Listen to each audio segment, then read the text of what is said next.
morning, all students of BSc Agriculture second year, second sem. Today my lecture topic on lead blight of potato in potato crops. In yesterday, I have already present a lecture topic on lead blight of potato, but in yesterday, the lead blight of potato lecture topic is not complete, so that today the lecture topic on lead blight of potato is I will effort to complete. Then next point in the lecture topic on lead blight of potato, today disease cycle.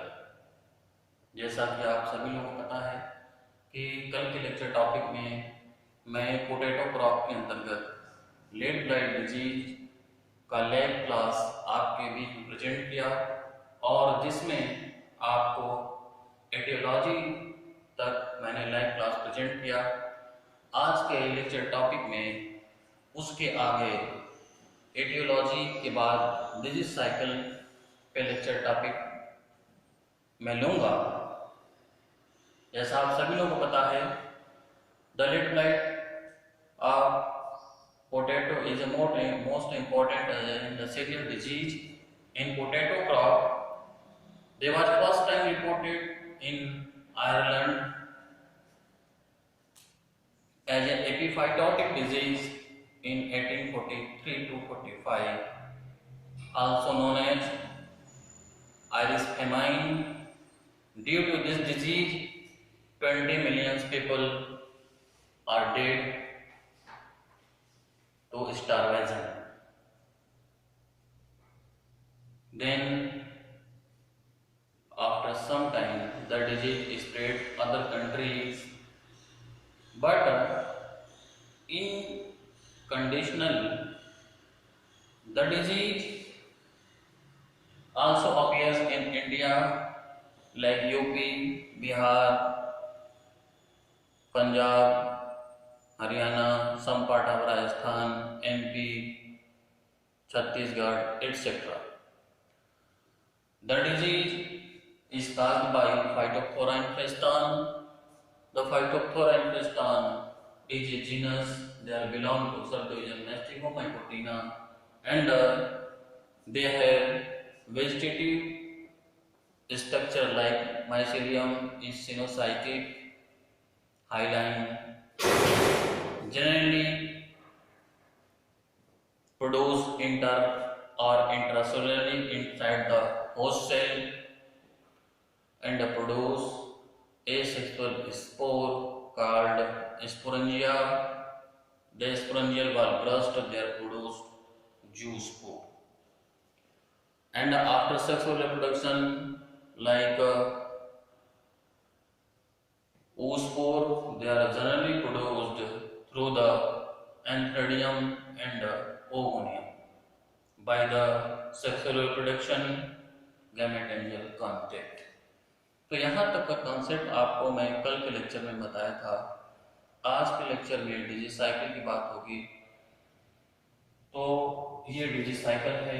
Disease cycle की बात करें तो disease cycle में primary survival inoculum mycelium के रूप में tuber में survive रहता है, या oospore जो सेक्सुअल स्पोर है oospore के रूप में सॉइल के अंदर सर्वाइव रहता है, और सेकेंडरी सर्वाइवल इनोकुलम के रूप में ये स्पोरेंजिया या जूस्पोर के द्वारा विंड और वाटर स्प्लैश के द्वारा हेल्दी क्रॉप पे पहुंच करके सेकेंडरी इन्फेक्शन काज करता है। तो इस तरीके से डिजीज साइकिल के दो फेजेस के अंतर्गत मैं आपको बताया कि प्राइमरी सर्वाइवल इनोकुलम के रूप में स्पोरेशन mycelium they are survive in tubers and oospore they are survive in soil as a source of primary infectious inoculum. Then secondary survival inoculum as a sporangia or zoospore, they are disseminated through water or wind and get on healthy crop and cause secondary infection cycle. so that two phases of disease cycle is complete. Next, disease cycle staging.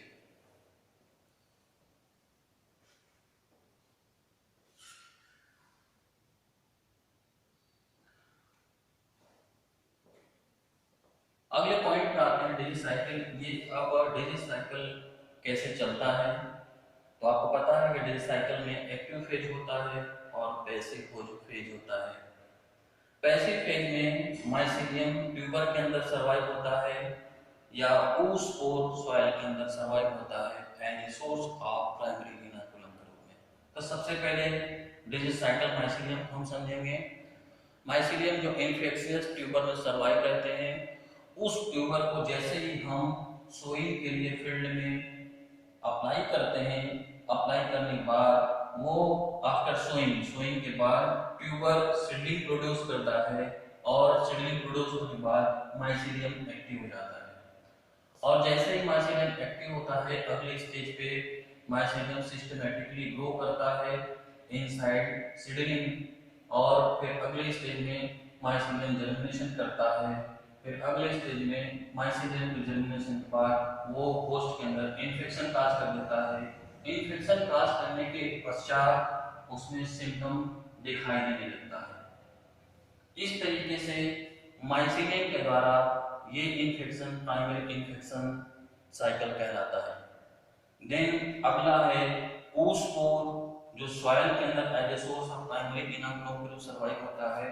तो जैसे ही suitable favourable environment oospore के प्रति होता है और oospore active होता है, एक्टिव होने के बाद उस जर्मिनेशन करता है, जर्मिनेशन के बाद उसका वाल ब्रस्ट हो जाता है। वाल ब्रस्ट होने के बाद oosphere बाहर निकल जाता है। oosphere को हम zoospore के नाम से जानते हैं। फिर अगले स्टेज में zoospore का जर्मिनेशन होता है, जर्मिनेशन के बाद फिर zoospore जर्म ट्यूब डेवलप करता है। जर्म ट्यूब डेवलप करने के बाद फिर वो इन्फेक्शन काज करता है। इन्फेक्शन जैसे ही काज करता है, कुछ समय बाद उस होस्ट में सिम्टम शो होने लगता है। तो इस तरीके से oospore के द्वारा प्राइमरी इन्फेक्शन साइकिल होता है। तो यहाँ तक primary infection cycle through mycelium inside tuber, through oospore inside soil आपके बीच में मैंने प्रेजेंट किया, यहाँ आपको समझ में आ गया होगा। सेकेंडरी इन्फेक्शन साइकिल सेम है। जैसे ही होस्ट में इन्फेक्शन काज होता है, इन्फेक्शन काज करने के बाद फिर उसमें एसेक्सुअल रिप्रोडक्शन होता है। एसेक्सुअल रिप्रोडक्शन के बाद माइसीलियम बनाता है। माइसीलियम जैसे ही बनता है, माइसीलियम के ऊपर स्पोरेंजियोफोर बनता है। स्पोरेंजियोफोर के ऊपर स्पोरेंजिया बनता है और स्पोरेंजिया के अंदर जूस्पोर बनता है। और ये जूस्पोर हेल्दी क्रॉप पे एक्सटर्नल मीडियम के रूप में वाटर के द्वारा या विंड के द्वारा या अदर एक्सटर्नल एजेंसी के रूप में पहुंचता है। पहुंचने के बाद फिर इनका जर्मिनेशन होता है। जर्मिनेशन के बाद जर्म ट्यूब बनाता है, फिर ये इन्फेक्शन काज करता है। इस तरीके का इन्फेक्शन सेकेंडरी इन्फेक्शन साइकिल कहलाता है। और ये सेकेंडरी इन्फेक्शन साइकिल कंटिन्यू चलता रहता है जब तक होस्ट उस फील्ड में अवेलेबल होता है। होस्ट के हार्वेस्टिंग स्टेज में आते ही फिर ये माइसीलियम इन्फेक्शियस ट्यूबर के रूप में उसके ट्यूबर के अंदर सर्वाइव हो जाता है और as a source of primary inoculum के रूप में पड़ा रहता है। एक तो ये पॉइंट है। दूसरा पॉइंट, जैसे ही हार्वेस्टिंग स्टेज में होस्ट पहुंचता है तो माइसीलियम के अंदर फिर सेक्सुअल रिप्रोडक्शन होता है और सेक्सुअल रिप्रोडक्शन होने के बाद दो सेक्स गैमेट बनाते हैं, male and female, antheridium and oogonium. Antheridium oogonium के बीच में फर्टिलाइजेशन होता है। फर्टिलाइजेशन होते ही फिर उसमें एक सेक्सुअल स्पोर बनता है oospore, और ये एक oospore सॉइल के अंदर गिर करके सर्वाइव हो जाता है as a source of primary inoculum group में। तो इस तरीके से इनका primary infection cycle and secondary infection cycle continue चलता रहता है। यू नो, जैसा कि सारी चीज मैंने आपको प्रेजेंट कर दिया और आपको डिजीज साइकिल बहुत अच्छे तरीके से समझ में आ गया। कल के लेक्चर टॉपिक में जो लिट ब्लाइट ऑफ पोटैटो पे मैंने लेक्चर दिया, उस लेक्चर टॉपिक में मैंने डिटेल से इसका sporulation and vegetative somatic structure को डायग्राम के रूप में बनाया था, और उस कल के लेक्चर को भी आप वॉच करिए, फिर आज के लेक्चर आप देखेंगे तो आपका पूरा कंप्लीट लेक्चर समझ में आ जाएगा। तो अगला पॉइंट चलते हैं, प्रेडिस्पोजिंग फैक्टर्स। ये डिजीज काज करने के लिए जो इन्वायरमेंटल फैक्टर होता है, इन्वायरमेंटल फैक्टर्स और प्रेडिस्पोजिंग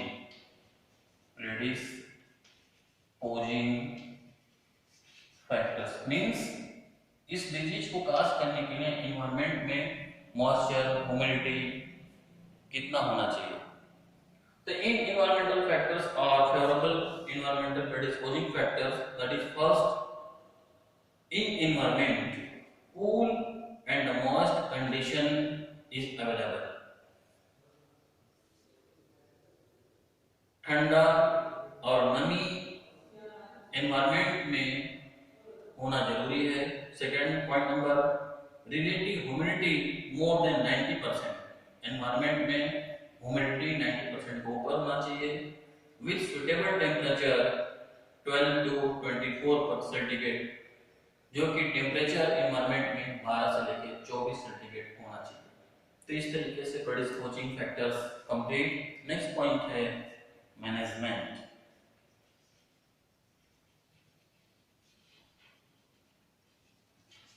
मैनेजमेंट में point number first, cultural control measures. In cultural control measures, point number first, crop rotation and field sanitation should be applied on the field.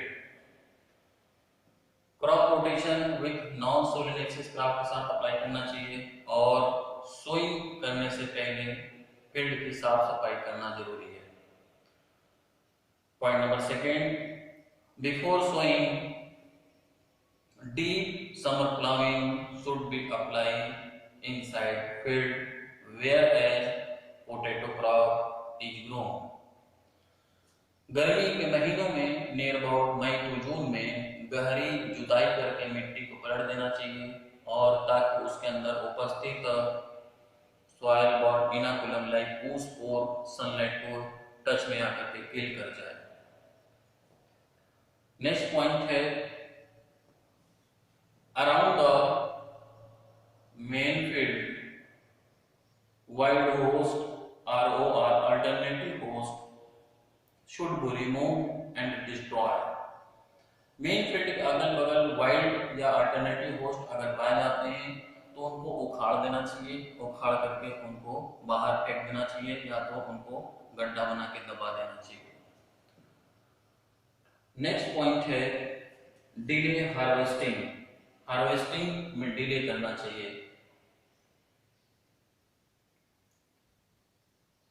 Next point है use of healthy tubers for planting.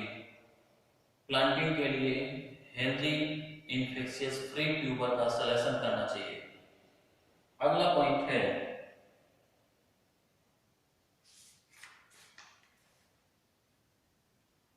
Chemical control measures. Chemical control measures की बात करें, then chemical control measures. Point number first, use of टोनियर spray with metalaxyl at the rate of 0.1% और mancozeb at the rate of 0.25% और chlorothalonil at the rate of 0.2%. They can be help to disease incidence and apply 7 to 10 days interval in the hills and a 10 to 15 days interval in the plain regions.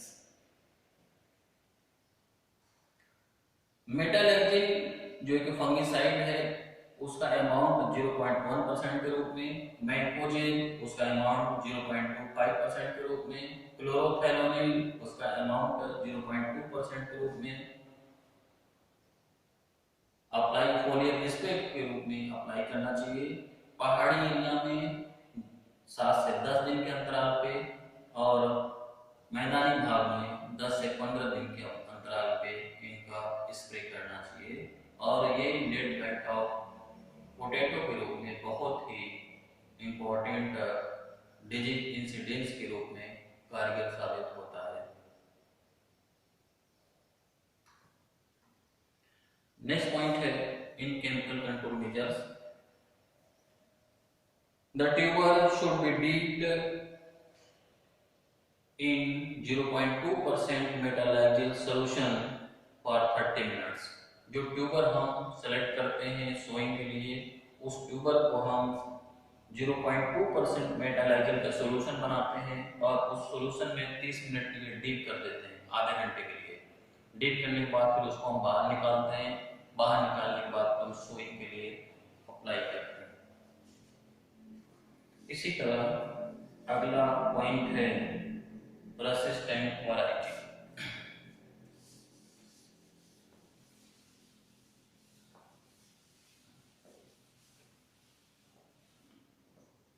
Use of resistant variety like Kufri Jyoti।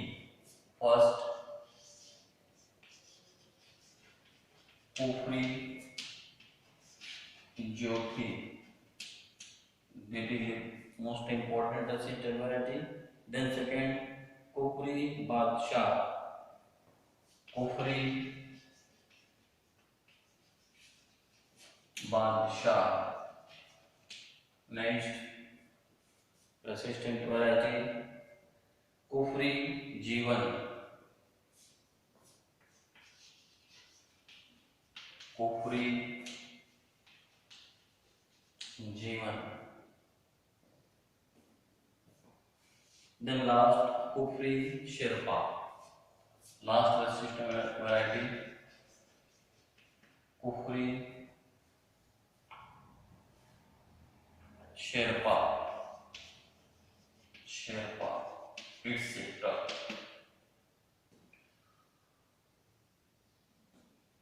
Resistant variety या apply करना चाहिए, और resistant variety में 4-5 resistant variety में आपके बीच में present किया। उसके बीच में पहला है कुफरी ज्योति, नेक्स्ट है दूसरा कुफरी बादशाह, तीसरा कुफरी जीवन, एंड लास्ट चौथा है कुफरी शेरपा।